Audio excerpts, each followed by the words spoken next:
What's up, St. Louis? It's your host, Lucas Farrell of the STL Bucket List Show. The STL Bucket List Show is driven by Bomarito Automotive Group. Bomarito is Missouri's #1 car dealership with over 20 locations, so I guarantee that there's one in your neighborhood. Since the 1970s, Bomarito has sold over 1 million cars, and John and the entire team made us feel completely comfortable when we picked up our new vehicle recently for the family. So I can't thank the Bomarito team enough for driving this episode forward, and enjoy the show.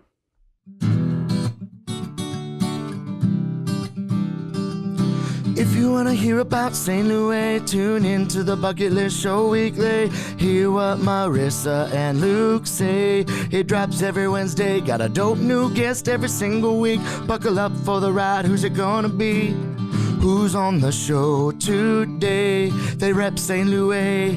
What to do in the loo on a late night, or maybe what to do on a date night. Yeah, Bucket List has you covered. They know what's going on. What's going on? They'll give you, hey, 18 different things to do, or 19 if you need one more to choose. Yeah, this city is a place we call home. A place we call home, yeah. What's up, St. Louis? We're back with another episode of the STL Bucket List Show. It's officially 2025. We've done over 155 podcast episodes with local St. Louis leaders. We've been putting out episodes every single week since March of 2022. It's been 3 years now almost. So my wife's not here today. We're expecting our baby just in a few days. So I want to get her. She's not feeling up for doing the podcast, but we love to get to do the show together. We love to get to talk to St. Louis and connect. Our main mission is just to highlight the people, places, and events that make our city special. And we've been able to gain over 300,000 followers locally here in St. Louis, and 5 million monthly impressions, continuing to do the work. We have a very special organization in. I've connected with you guys. I've been to some of your events ever since dating back to being at Spark Co-working. So I've met a bunch of people from your team. But we have the executive director of Arch Grants in studio today, Gabe Angieri. Thank you for coming on, man. Thanks for having me, Luke, and congratulations, congratulations on the new arrival. Yeah. We just had our first baby last January, Okay. And now we're about to have our second baby in this March, or Wow. in like 2 weeks. So it's supposed to be 2 weeks, but it's looking like it's going to be sooner. So yeah, it kind of hits you quick when you have 2 in 12 months. So Indeed, yep, I know that. Nobody feeling. tells you how to run a business and be a dad at the same time. They forget Correct. to tell you that type of Correct. stuff. So, but Gabe, I want to start off by just telling us a little bit about Arch Grants. I know a lot of people, you guys have really good brand recognition across St. Louis, but mostly in the entrepreneurship community. We have a ton of people that listen to us that aren't in that community. So if you could just give us a little background on the organization and what you guys do. Sure. So Arch Grants is a 501c3 nonprofit. We were launched in 2012 to address decades of economic decline in the city and region of St. Louis. Our founders saw a compelling case to provide non-dilutive capital to early-stage entrepreneurs to seed the next generation of big employers for the region. So as we saw Fortune 500 companies get acquired, move to other shores, our founders had the brilliant idea, as it turns out, although there were plenty of people at the time that said, like, that's a crazy idea. They had this audacious plan to raise philanthropic dollars from the St. Louis community and to deploy it at scale to 15 to 20 companies a year. So for the first 8-9 years of the organization, we provided $50,000 grants to about 20 companies a year. Each company has to headquarter in St. Louis for at least 1 year. So their commitment, the real only string we attach is a 1-year commitment to headquarter in St. Louis. And we go to work as soon as they get awarded to provide them all the support, resources they need to grow and elevate their businesses in St. Louis, creating jobs and economic impact. So we're an economic development organization that works with startups, with founders for the advancement of St. Louis. Yeah, no, that's incredible. I've got to meet a ton of people from your guys' organization, and I think that's my favorite part about it is they have to headquarter here in St. Louis, and they can use the grant to hire, or they can use it for advertising or new product development and stuff like that. But you also do a grant to move people to St. Louis, and that's a little bit of an addition because I know you guys have raised your numbers a little bit over the last. That might have just happened recently. Yeah. So as I alluded to, the first 8-9 years, we did $50,000 grants. We increased those grants 50% starting in 2021. Nice. And we also introduced a $25,000 relocation grant, so effectively doubling the grant from $50,000 to $100,000 for out-of-town companies. About half the companies we've awarded since 2012 have been from outside of St. Louis. And today they get $100,000. So it's that $75,000 base grant plus $25K to relocate, recognizing that a lot of the companies that we awarded from 2012 to 2021, they were spending the first few dollars just getting set up and getting their bearings in a new market, and we wanted to alleviate that to the extent possible, and also make St. Louis, even more welcoming place. Yeah, no, that's incredible. So, Gabe, before we get into all the stuff that you guys do, some of those success stories, and some of those companies that we can touch on, I want to learn a little bit more about you. Sure. So, are you from St. Louis? What's your origin story? Kind of tell us a little bit about your childhood, and growing up, and how you ended up here in St. Louis. Yeah. So I was born in New York City well, I won't give the specific year, but many years ago. New York, one of the best cities in the world. So when I was about 6 years old, my parents decided to move from New York to Minneapolis. At that time, I think I had 3 younger siblings, 1 older brother. And we moved to Minneapolis. They were looking for better quality of life, less of the rat race, so to speak. At the time, we were living in Long Island. And we moved to a western suburb of Minneapolis. Had a really, in many ways, idyllic childhood, enjoying the lakes, the plentiful snow in Minnesota. Grew up with 6 siblings ultimately. So big family. Lots of activity all the time. Yeah, but you guys were all pretty close together too. Not really. So I guess there was like 4. So I have an older brother who's about 7 years older than me, and then 5 younger sisters now, 1 younger brother. So if you're counting, that's 8 total. I grew up with 7 siblings. My dad's second marriage produced one more sister, Clementina, who's awesome. She's actually about my kid's age now. So it was a lot of activity, a lot of things going on in a house that big, as you can probably imagine. A little bit of a Brady Bunch vibe sometimes, but it was a really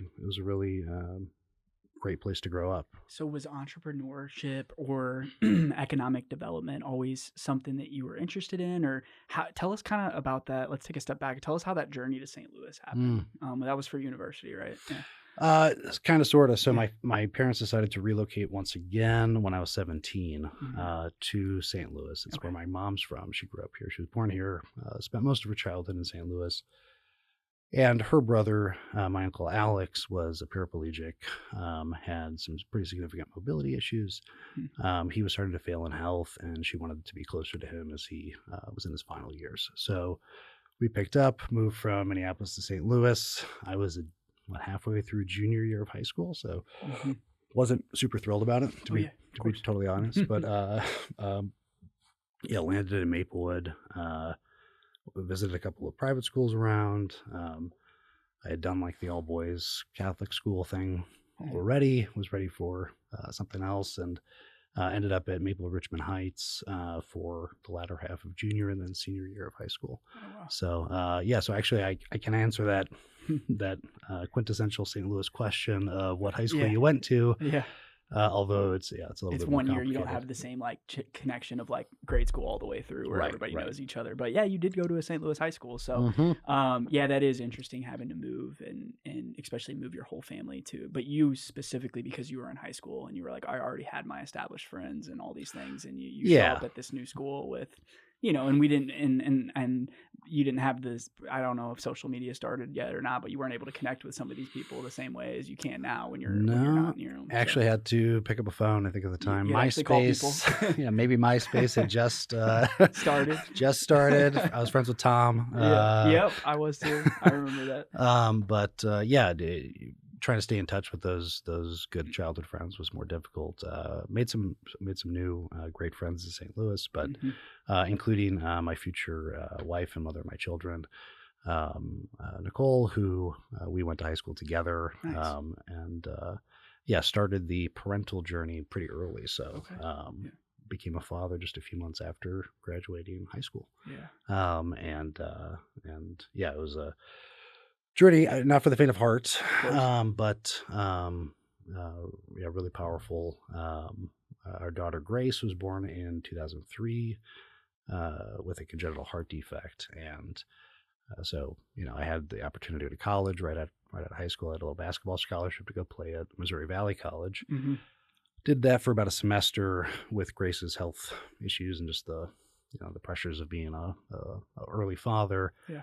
Ended up dropping out of college at that time, and then moved back to St. Louis from Marshall, Missouri, Mm-hmm. and just went to enter the workforce to start raising a family. So yeah, absolutely. No, that's a journey in itself. And so I want to kind of talk about your professional career. So getting into working in St. Louis, tell us about, some of those jobs that you had and kind of what led you to 9 years ago now almost, meeting Arch Grants and what made you fall in love with the organization? Yeah. So quick story.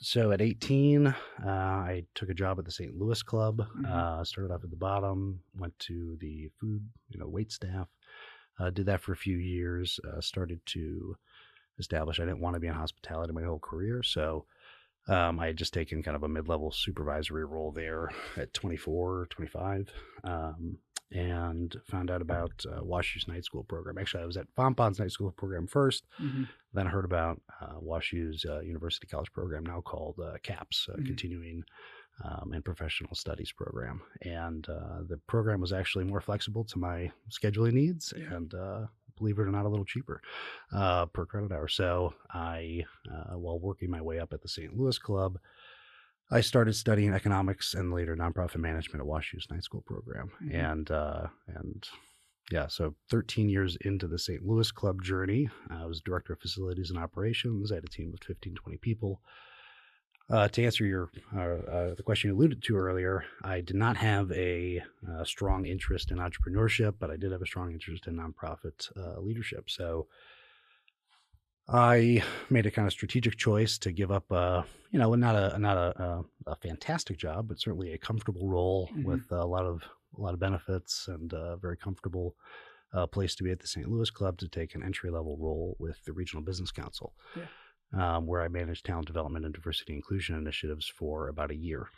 It was through that work, it was a really cool organization working with 100 CEOs, making investments in 5 key areas: infrastructure, quality of life, education, public policy, and if I said in this education, hit on that one again. Heard about Arch Grants through the Regional Business Council. Friend of a friend, or actually a friend of a coworker, knew about this role that had opened up at Arch Grants. So I went to go apply, met with the team, was actually interviewed to work with the entrepreneurs in kind of a portfolio support capacity.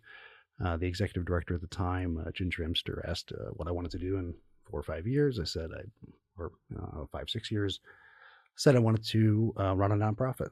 So she asked me if I had any interest in fundraising. I said, well, yeah, certainly. She hired me to lead fundraising back in 2016 and haven't looked back since. Wow. That's super cool. And then 2022 is when you took over as executive director. Correct. Yeah. Right? Yeah. Okay. So Arch Grants, I mean, from the outside looking in, it's like the support that you guys give to these founders when they need it most, and a lot of the people that win these grants or get these grants have used it to do amazing things. So you've been there. We can even just talk about the time maybe since you've been there and since 2016, because those stories are probably fresh for you. But what are some of those? Success is subjective, but what are some of those stories that you have of some of these companies that you were able to kind of meet throughout the process, and when they get the grant, and then after they get the grant, it's not just writing a check to them. Services continue after that. So are there any good stories that you can maybe share with us, some feel good stories, maybe even some big successes? I don't know. Yeah. So when I came in 2016, we had, I think we just funded 54 companies at that point. So I was able to get spun up on quite a few of them pretty quickly. Maybe 15, 20 of them were really closely associated, based in T-Rex, where we were headquartered for a long time. And they would drive by the office to meet with the other team members or to touch base. So a company like Well Health, I remember meeting them in the first few weeks I was in the organization. Now Joe Tischler and Guy and the other founders ended up relocating that business to California, but they went on to stratospheric growth, did very, very well, continue to do well. They rebranded to Arterra a couple of years ago. really positive thing for St. Louis in that story is Joe is now back in St. Louis, working in the startup scene, exploring some pretty cool things. So I count that as a win. Even if the economic impact traveled elsewhere, we have some great ambassadors for Arch Grants in St. Louis, and one founder came back and raising a family here. So that's great. That was really cool. So many instances. I remember meeting Andrew and Erica Barnell back in 2016 at the gala. They had just founded Genoscopy, and exceptionally early stage of growth at that time. Maybe not much more than a research project with some beginnings of a business forming around it. Fast forward to today, and overcoming a lot of hurdles and obstacles, they've now raised. They just announced another $105 million round, Series C round, employing dozens of people in their facility in Maryland Heights, not too far from here. And they have a game-changing GI diagnostic tool in the market now. So they got FDA approval early last year, and really excited to see. And you guys are cheerleaders for these people too. So it's like you get to see it from idea. Some of these companies are just ideas and not even, like you said, approved yet for product. Some of them are earning revenue. Some of them have employees and stuff like that. So if I'm a startup company, listening to the podcast, I mean, what are some of those key things that you guys like to look for when you guys are in the judging process? And obviously you have outsourced judges and all these different things, but I like, what are some of those key things that people can think about if they are thinking about applying for Arch Grant? Yeah. So what we look for is innovative, scalable, and St. Louis fit. They're kind of the three biggest criteria. So how is the business or solution innovative? How is it like disruptive to the market somehow? So being really cognizant of your competitors, having a firm understanding of the competitive landscape is really important for our process. Even if there are competitors out there, how do you differentiate? Like what's your market share? What's your market share? And what's your unfair advantage in obtaining that market share? Scalable, kind of along those lines, like how are you going to grow the business beyond St. Louis, nationally, internationally? We want to fund companies that are really targeting expansive growth, right? So if you are looking to corner the market in St. Louis in a given industry, we'll cheer you on. We want to be helpful. The program, the funding that we provide is really focused on companies that can scale nationally, internationally. Then that St. Louis fit is really important. It's probably the most important thing is why does St. Louis make sense for your business? So you can keep jobs here and the number of jobs created keeps going up for St. Louis, hopefully.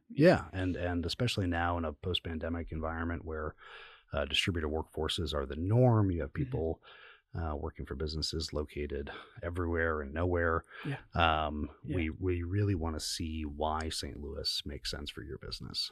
If you can do business anywhere, why is it here? And it's okay if it's a personal reason. We look for founders that maybe they are ready to start a family and they want to move back to where they grew up or where they have family members. They went to college here. They want to pursue some of those relationships, establish themselves here.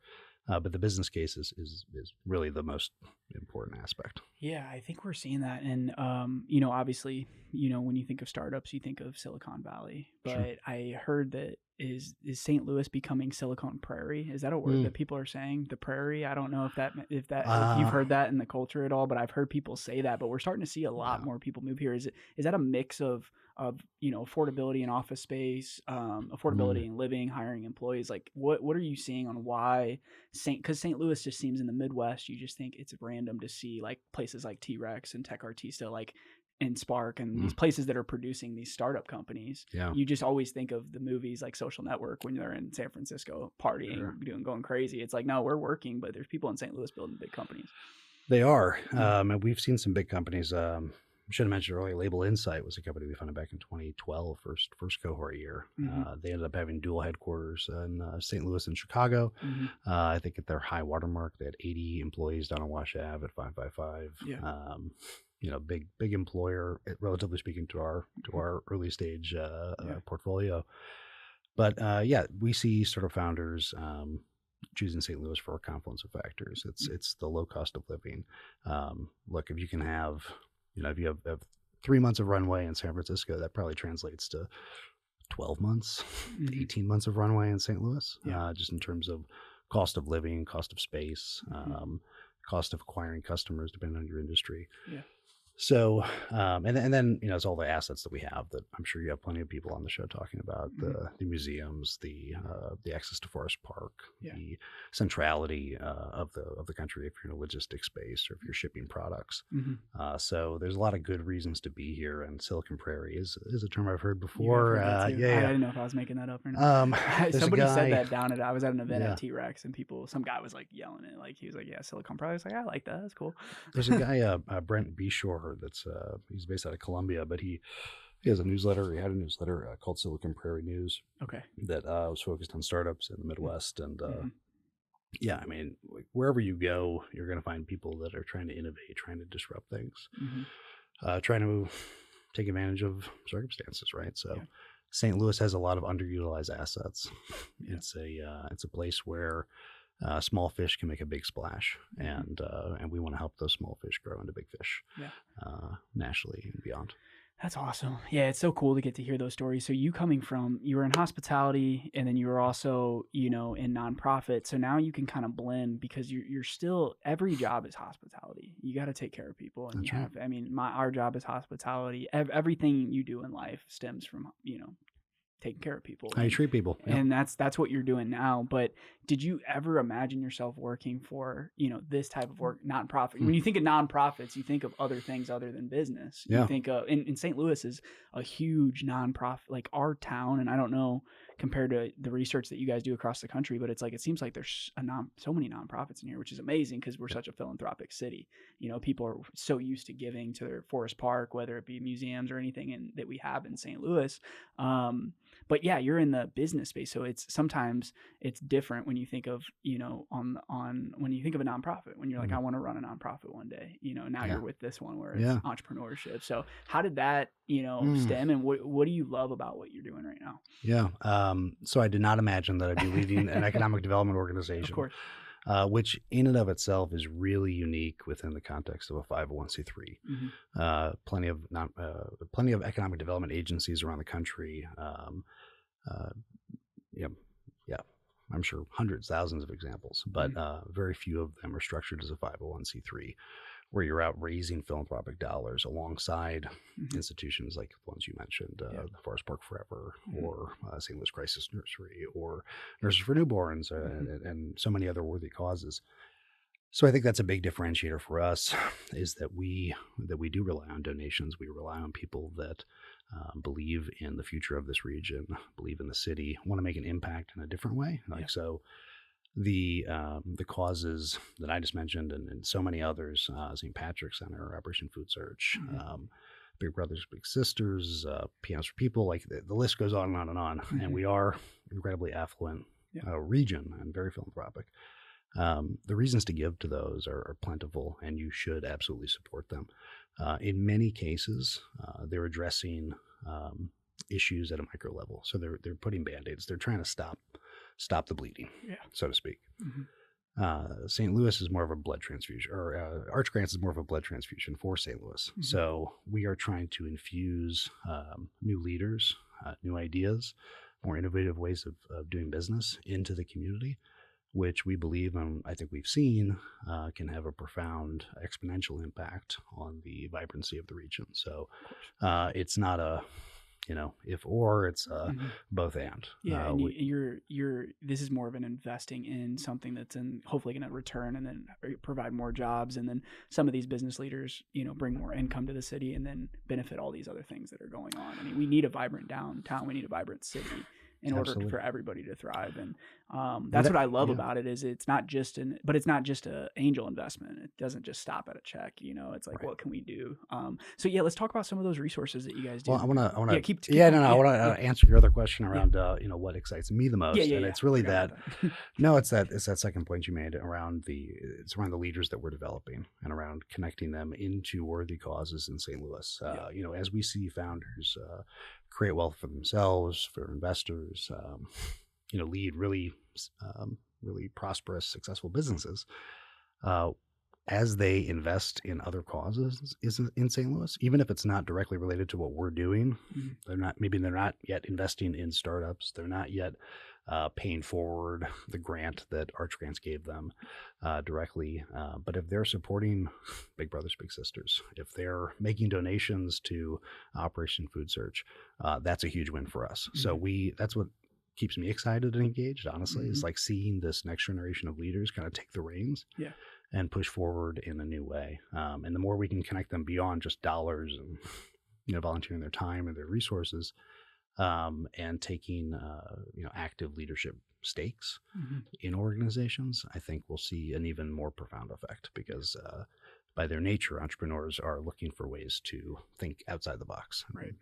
Big solutions to big problems.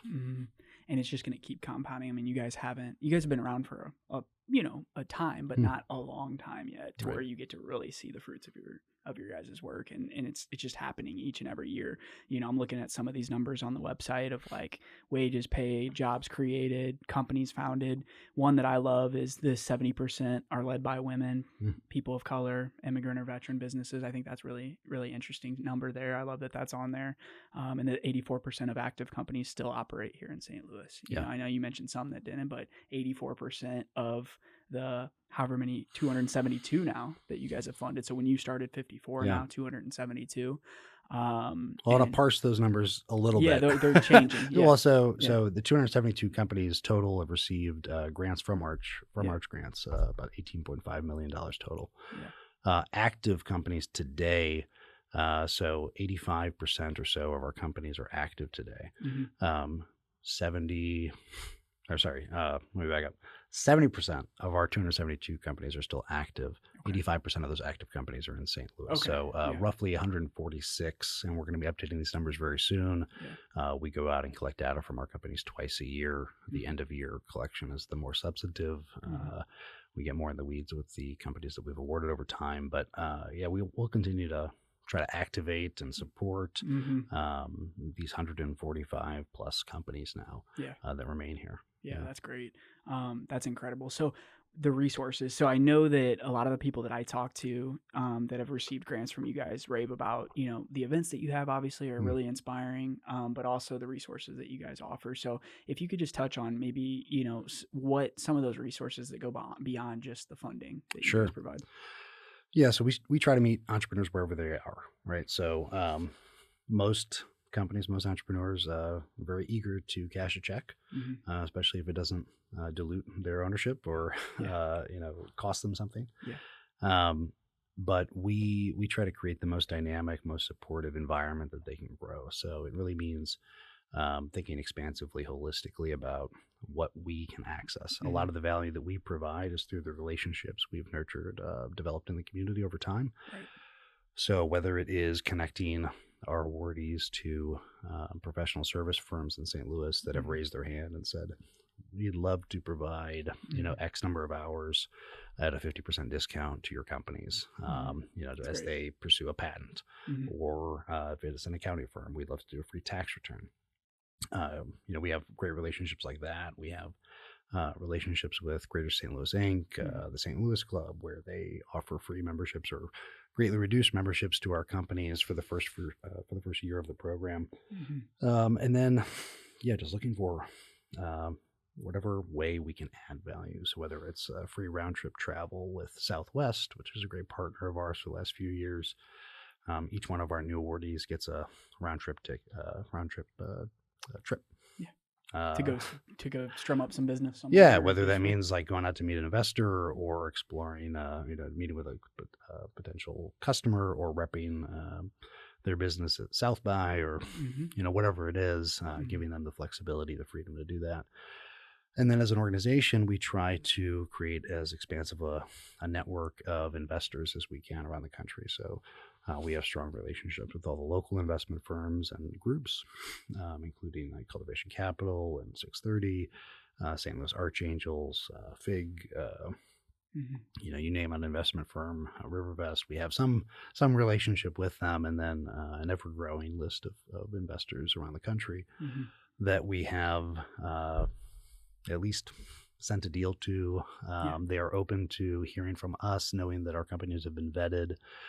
They're legitimate businesses. I mean, you have to understand so many of these investment firms, they get inundated, thousands of submissions. Hundreds of opportunities, thousands annually. So if they have partners that can, that understand their investment thesis, that can serve up some qualified deals, or deal flow, then they would love to talk. Yeah, no, that's incredible. I think that's great. Being able to, send out email intros. Sometimes it's just like, hey, I'm going to just shoot an email intro to this person. And then they take it from there. I think one of the things is me being a founder since 2019 is you get, it's very lonely, especially when you don't have any mentorship, or you don't have people that that have been where you've been and have done what you want to do, because when you think of most people that grow up, most families, they work for other companies. So when you ask questions to a parent or something, they're like, oh, well, this is what I would do. But it's like, well, you've never been there before. So it's hard to ask those questions to people. So I think that like just the network that, you get into this, not brotherhood, I'd say like a fraternity, but like you get into this group where you can, ask questions to other people, maybe from the 2015 class that have already built that $100 million company when you're just at a, couple $100,000 in revenue. And you're like, how did you get to your first $1 million, $2 million, $3 million? When did you hire your COO? How did you take on an investor? And these questions that Google and AI can't answer for you. Right. There's I know there's all these things on the internet and there's all these YouTube videos, but none of them really, answer your question like a person that's been there has done before. So I'm looking at the picture from your guys' 2024 Nexus Gala, which you invited me to, which I'm so sorry I couldn't make it. I'll definitely be there at the next one. But just being able to see the stage of all these founders and this picture is great. The diversity of all these people and age groups. It looks like there's some people in their early 20s all the way up. And, it's like it's this crazy group of, not crazy is the wrong word, but this diverse group of people that have been through your guys' program. I'm seeing Bold Spoon, love her ice cream. I just randomly saw her. She's been on the episode too, Rachel. So nice, just randomly saw her and I started to get hungry. I got to get some ice cream in me. She's got some really good ice cream. But I know we've talked to, people like Brittany and Akeem and people that have been through your guys' program, and you guys have done events at some of my co-working spaces that I've been at. But overall, I know you guys talk about what's going on in 2025. Obviously, it's 2025 now, but you're looking ahead as the executive director at future things. I mean, what are some of the goals that you guys have in the future? What are some of the big objectives that you guys are trying to do right now? Yeah, so our North Star is really creating that dynamic, supportive environment for startups to thrive. So it may not be Silicon Valley, it may not be Boston. St. Louis has unique assets to deploy, and we want to make sure that our founders, the companies that we award every year, and some others that I'll talk about in a minute, that they have access to everything that St. Louis has to offer to create more economic activity. So that's kind of the overarching, if you excuse the pun, goal. Now, near horizon, and you touched on it just a moment ago, the connections we can make between cohorts is actually you would think that it would be a natural thing that a founder from 2012 would know somebody we awarded in 2018. It's just not the way things played out, especially with the pandemic being like that. It's a lot of time blip. too. Yeah, different industries, different time. Even companies that were in the same cohort, if we awarded them in 2020 that was disrupted by COVID-19, they might not even really know their peer cohort members if they didn't happen to be in the same sessions or virtual events that we hosted, but connections were thin. So that picture you were referencing from the gala last year, that is really low hanging fruit for us. So how do we create more connectivity between somebody like Ronak Sheth, who's the CEO of Label Insight, one of the founders of Label Insight, and Luke Babich at Clever, and Brittany Dwyer and Akeem Shannon, and the list goes on and on and on. How do we create more connectivity, more intentionally for increased impact? 95% of what startups do, it's not rocket science. It's like just running a business. So the more they can talk to each other, get insights like, how did you navigate this problem? How did you, how did you go from a 5 million ARR company to a 20 million ARR company? Did you do that with the same team? Did you have to go out and bring in a chief revenue officer with a little bit broader perspective and more connections?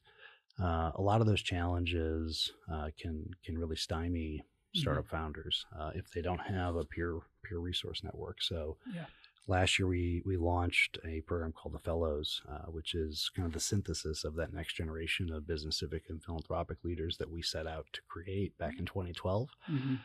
So these founders are all doing well. They are, they've hit some important milestones in terms of their own growth and scale, and we bring them together now on a regular basis to connect with each other, to connect with new founders, and to engage in more regionally focused priorities. So whether that's meeting with leaders from Greater St. Louis Inc., getting together at one of the other's headquarters to see their business, to kind of open up on some issue that's problematic or a big opportunity down the stretch.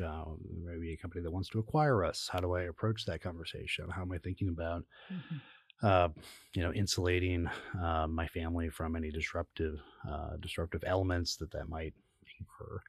Whatever it is, we want to make sure that our founders continue to receive benefit and value from Arch Grants, and that we can continue to direct their success to the broader success of our region.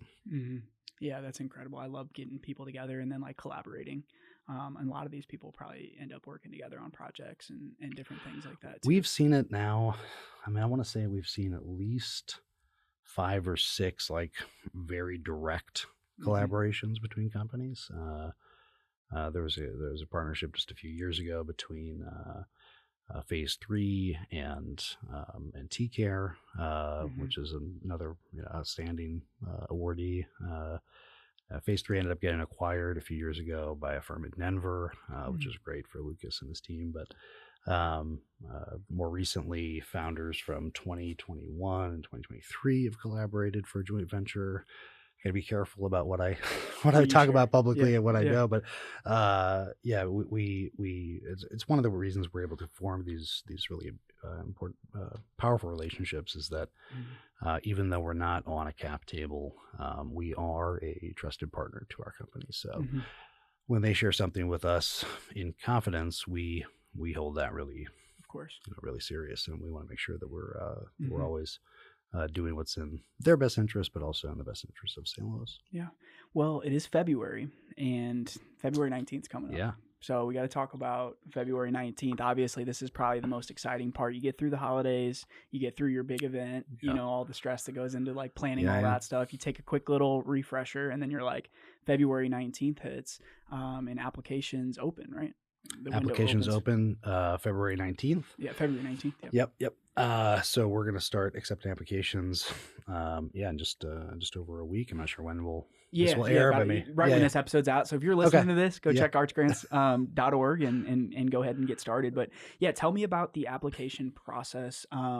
What can people expect? I know you guys have done a lot of things to help people, because you understand that founders don't have time to put together these some of these things is like way over somebody's head. You guys have, I remember in 2022, 2023, you guys had, people, that would sit and you can go help them and different things like that. So walk us through kind of the application process and what people should expect from that. Yeah. So definitely check out our website.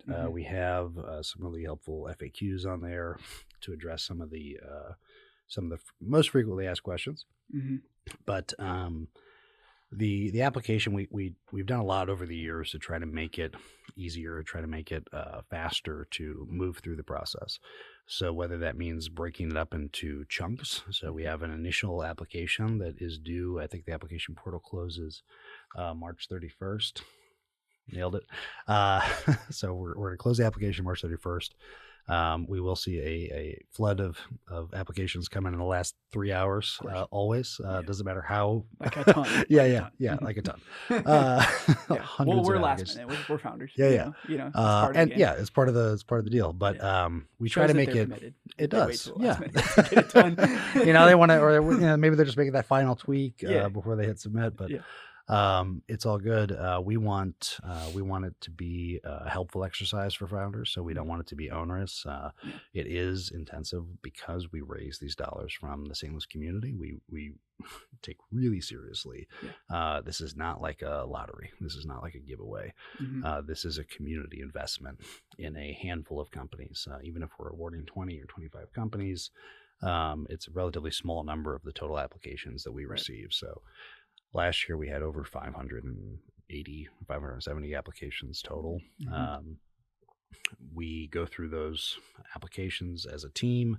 If you're a nonprofit, if you're not incorporated, if you've signaled in the application that you have no interest in relocating, you won't make it to the next round, which is going on to our volunteer judge panel.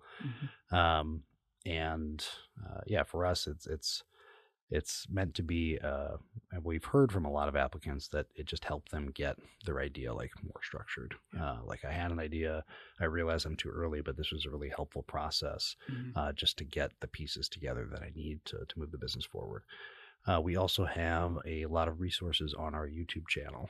We've done some sessions with founders and community partners in the past called Founder Fundamentals, which is a nice way to kind of familiarize yourself with some of the jargon. If you're not super familiar with the tech startup space, there is a lot of jargon.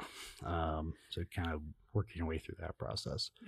For us, it is a competition. So we're really not in a position to like help any one specific company make their way through, but we do see it as a benefit to St. Louis and to the broader community to try to be as informative and kind of educational as possible. So I'll meet with a lot of founders and they'll be like, well, how do I win? What's the secret? What do I have to say? Or what's the magic sauce? Right. Yeah. And sometimes it's your business. It's just the person. It's what they say. And I noticed that, and I think I went through it in 2022, and really just going through the process makes you get all these ducks in a row of like, okay, maybe my business is different, and maybe I'm just a cash flow business compared to this. Like you kind of look at your business in different ways, and sometimes it's hard, and especially when it's unique and there's no framework for that certain business. And those are the ones you guys like to look at. You're like, okay, this is like a new idea. There's not that many new ideas anymore. It's 2025. All these ideas have been, it's the same thing my wife says about movies. They keep remaking movies, and the best movies, and then they're like, oh, I'll just remake it. And that's sometimes the best businesses too. It can be. But now we're seeing with tech and AI, obviously that's probably a huge thing you guys are looking into right now is AI businesses. Those are just starting to come out last year. This year, I'm sure you're going to see an influx in AI. Yeah. And, there are businesses that will be kind of squarely focused in being a machine learning or AI company. But it's starting to be ubiquitous in any business. Like if you're not using AI in some form or fashion, you're probably not going to be super relevant. It's going to become a table stake. It's like, well, you're not using Excel. It's a tool that every business is going to be using soon, whether it's marketing your company or crafting a go-to-market strategy or whatever it is. And it also means for us to constantly be reassessing where we're pointing our judges to look at. If you're not using AI to look over, at least review your application. There's free tools today that can grade not grade, but just offer feedback. And certainly get rid of typos. Well, that's been a thing. Like there's no excuse for typos since since the red lines came out. Remember when Microsoft? Microsoft used to have the red lines. But we're seeing. My wife's a teacher, so we're seeing high school kids. And obviously there is issues with AI too, in some of the way people work. But people are using it, and it's like that's part of the life, and it's hard for teachers to kind of wrap their minds around it right now. Like how to even approach it. Yeah. But yeah, that's great. I mean, I think obviously February 19th, you can go on here actually to your guys' website. You can fill out, a reminder so that people can be on your email list. I'm sure that, people can join your resources. You guys send out emails, I see. Yep. Which is pretty awesome. And so March 31st, you guys review those, and then then you guys will announce later this year then. Yeah. So we'll, that's a longer, because then they get in person. It just becomes a step by step. We like to say it's intentionally inefficient, our process. Again, because we want to be good stewards of these donated dollars. We really do take our time, try to be as deliberate as possible. Of course. We engage hundreds of volunteers. Over 300 volunteers participated in the process last year. Some as preliminary judges in the first round, scoring all of the companies, and then later we have our finalist pitch day in August, where we'll invite a smaller or a subset of all the applicants, the top scoring applicants from the first round. Last year we invited 80. I won't make a prediction what that number will be this year. Probably at least 60. We'll get invited to that finalist pitch day, where we'll have probably 125 or more in-person judges assess the pitches. Those are fun. Oh, it's really my favorite day of the year. Yeah, is it your favorite day? You have so many startup founders, so much excitement, so much energy. All these judges are coming from different businesses around St. Louis, investment firms, corporate innovation teams, municipal offices, chiefs of staff. Whatever it is, they're wherever they're coming in from. They've articulated or demonstrated a unique set of expertise that we would like to engage in our process. And I think one other thing I'll just say about the competition is, like, again, hitting on that St. Louis fit. Like, where do you fit in the St. Louis business ecosystem, right? Like, St. Louis has comparative advantages in a number of industry clusters, whether it's bio-life science and also ag tech, which there's some overlap there. If you're leveraging geospatial technology in some way, we have a growing sector to support that growth. We have a really strong concentration of construction companies in St. Louis. Like, how are you plugging into that market? Thinking about what St. Louis has to offer and how you, unless you have a completely disruptive something that's come in and kind of plant a flag in the ground, which I hope we have the competency and awareness to recognize, and our judges can put a flag on that. Of course. We want to see how businesses are going to leverage what exists here, how they're going to fit into the market and expand from there. So what can we do, from STL Bucket List? We have this huge following, and obviously you guys get a ton of press. You guys, hopefully this podcast, one person that listens to this will apply, and that's a win, but like, what type of strategy? Because right now, a lot of times everybody knows about you guys. And from my point of view, it seems like from grassroots, you guys have built this grassroots organization. That might be a bad interpretation, but like, everybody talks about it, and then they see you, and you guys have a great social media. But like, any other ways that, telling the story, like, we'd love to do a post for you guys on February 19th, just to like kind of spread that awareness to our community, send out an email blast. But you guys have a ton of press, it seems like, from news and media and different things like that. But how else are you guys spreading the word? Like, what other ways besides your current email list and your current social media? Well, first off, thank you. Of course. Would always appreciate that plug and amplification of our work and mission.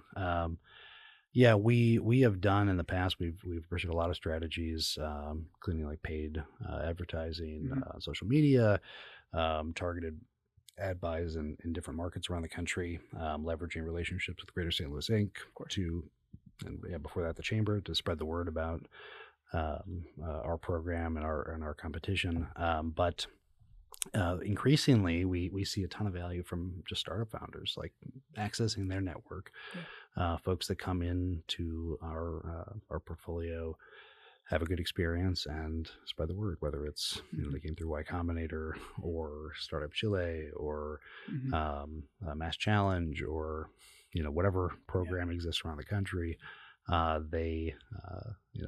It's both a big and small community. If you think of YC, like that's like, when you listen to these podcasts, like all these people go through there. Are they like somebody that you guys like look to for a lot of, just the way they do things? And I'm sure it's a different concept. It's a different model, but I just certainly hear it we're all always, the time on yeah, podcasts. yeah. Like people are always talking about it, you know? No, I think it has a really strong reputation, and Sam Altman was St. Louis native, Yeah. was leading. He's doing pretty good right now. I think so. I'll have to ask ChatGPT Yeah. for an update. Yeah. But yeah, he's proud St. Louis scion of innovation and entrepreneurship.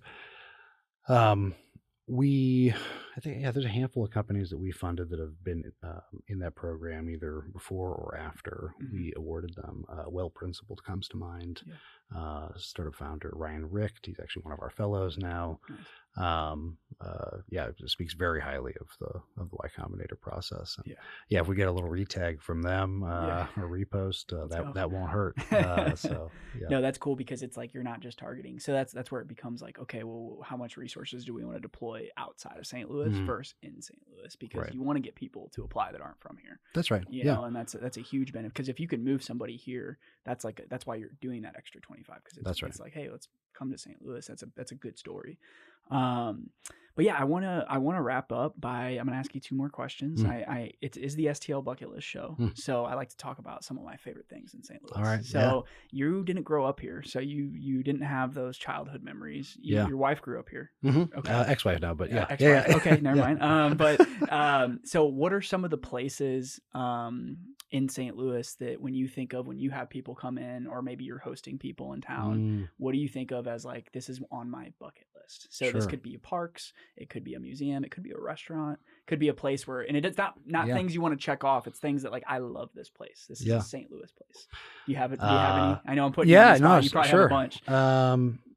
So as a native son of New York, La Pizza. I shouldn't even say this because it's already so hard to get a pie on a Friday night, but it is the best pizza in St. Louis. Is it the best from your opinion from being from New York? Thankfully, they have a new location over in St. Charles. They were in New City.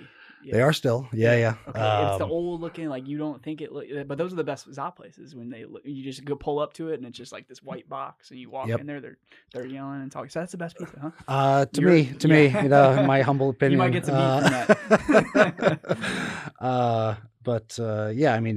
I mean, Forest Park is just, it's hard to overstate like what a unique asset that is, and it's not even like, I mean, the park itself, but then you factor in the museums, and the St. Louis Art Museum, just world class. Yeah. If I'm bringing somebody in town, if I want to take them out to a nice meal, like Indo's on my list. Brasserie. Those are your not a huge sports person, but I could talk about food and restaurants all day. And you're a big foodie. I am a big fan of food, if you can tell. But I think St. Louis punches well above its weight in terms of the food scene here. Well, yeah, being from New York, it's hard because I've talked to some people. Obviously, New York City, it's hard to compare.